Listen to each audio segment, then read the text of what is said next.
भारतात पाऊस म्हणजे कसं रोमांस, गरमागरम चहा, वडापाव आणि मनसोक्त भिजणं. आणि इथे कॅनडात पाऊस म्हणजे 10 डिग्री. बाहेर जाताना 4 लेयर घालून जायचे.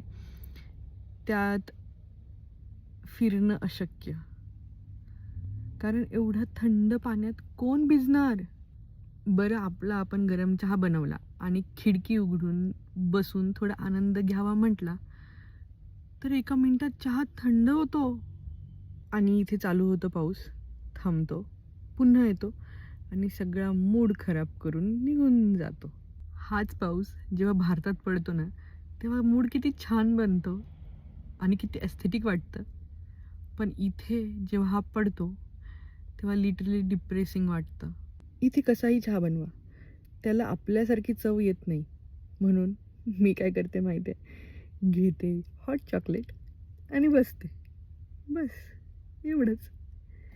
बाय.